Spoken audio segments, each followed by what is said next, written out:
రకమైనటువంటి సాంఘిక నాటకాలు, ఇన్ని రకాలైనటువంటి సకల కళల్ని ఇక్కడ ప్రదర్శింపజేస్తున్నటువంటి వ్యక్తిని మనం ఎలా మాటలతో అభినందించగలం చెప్పండి? ఒక్కరోజు కాదు, 2 సంవత్సరాలు కాదు, 3 సంవత్సరాలు కాదు, 1920లో 2000 సంవత్సరంలో ప్రారంభించాడు యజ్ఞాన్ని. అప్పటికంగా 20 సంవత్సరాలు కొనసాగింది. 20 సంవత్సరాలు. నాకు బాగా గుర్తొస్తుంది. పల్లెటూళ్ళ నుంచి, పరిసర గ్రామాల నుంచి దూర ప్రాంతంలో ఉన్నటువంటి బంధువులను ఇళ్ళకి పిలిచేవాళ్ళు.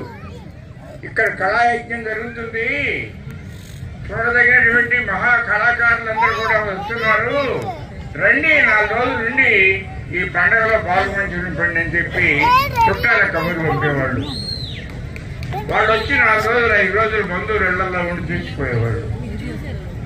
రాష్ట్రంలో ఉన్నటువంటి కళాకారులు ఎవరెవరో మహా కళాకారులు అందరూ ఈ వేదిక మీద ప్రదర్శించారు. ఈ ఏర్పాట్లు చూడండి, 4 దిక్కుల వేదికలు,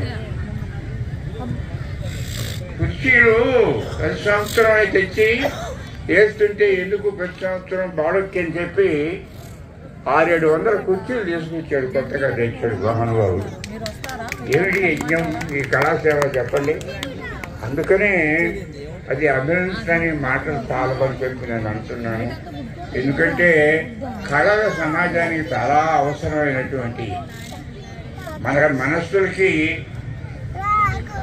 ఆనందాన్ని కలిగించడమే కాదు, ప్రబోధాత్మకమైనటువంటి మనోవిలాసాన్ని కలుగజేస్తాయి, మన విజ్ఞానాన్ని కలుగజేస్తాయి.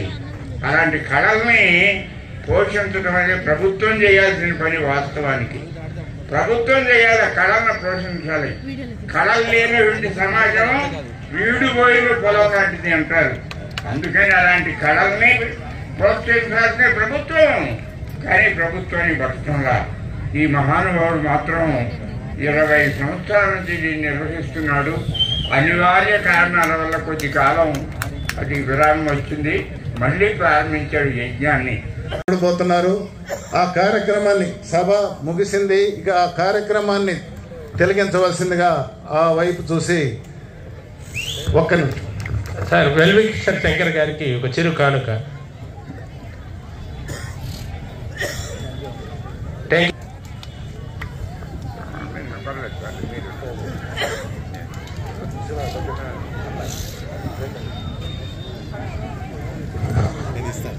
వచ్చేసావా? ఎందుకని లైట్స్ క్లోజ్ చేయండి.